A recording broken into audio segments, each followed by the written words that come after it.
चलिए हो गया। जय हिंद साथियों। तो आज का टॉपिक है पीएच वैल्यू यानी पीएच मान।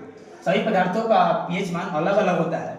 लार का पीएच मान होता है 6.6, 6.5। इसका एक ट्रिक है, लार आता है टप टप, उसको बोलिएगा छप छप, 6.5 6.5।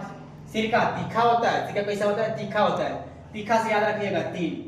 टमाटर 1 किलो में 4 दिन। टमाटर जब खरीद कर लाते हैं तो 1 किलो में 4 दिन, याद रखिएगा 4.1। शराब, शराब तो कोई अकेले पीता नहीं है, कम से कम 2 लोग। एक कंपनी होता है 8 PM, तो 2 8 PM याद रखिएगा। दूध, जैसे हम दूध पीते हैं तो हमको मिलता है शक्ति, और शक्ति मिलेगा तो 6 बॉल पर 6 रन। दूध का क्या ट्रिक है? 6 बॉल पर 6 रन यानी 6.6।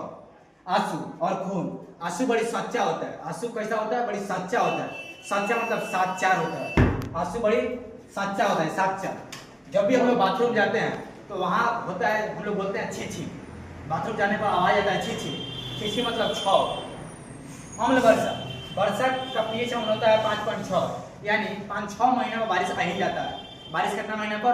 5-6 महीना बारिश आ ही जाता है। जल का पीएच मान होता है 7। तो कोई बोलता है जल को करो सेव, जल को करो सेव बन जाएगा 7। जल को करो सेव बन जाएगा 7। आमाशय का पीएच मान 1 होता है। आमाशय मतलब पेट, पेट कब होता है? एगो, इसीलिए उसका HCl का होता है एगो। नींबू का पीएच मान तो एगो गाना है, 2-4 गो नींबू ले ले अइया है बलम जी, 2-4 गो नींबू ले ले अइया है बलम जी, यानी 2.4। अब चलिए याद करते हैं। लार का पीएच मान याद रखिएगा छप छप यानी 6.5। आंसू का पीएच मान याद रखिएगा सच्चा होता है यानी 7.4। लार का पीएच मान होता है छप छप यानी 6.5। आंसू कैसा? आंसू होता है सच्चा यानी 7.4। नींबू का पीएच मान 2-4 गो नींबू। पेशाब का पीएच मान छी छी यानी 6। लार का पीएच मान छप छप। सिरका का पीएच मान तीखा, तीखा मतलब 3। टमाटर 1 किलो में 4 दिन। शराब 2 8 PM। दूध 6 बॉल पर 6 रन। आंसू सच्चा होता है। पेशाब छी छी। अम्ल वर्षा 5-6 महीना। जल का पीएच मान 7। आमाशय पेट 1 होता है। और नींबू का 2-4 गो नींबू।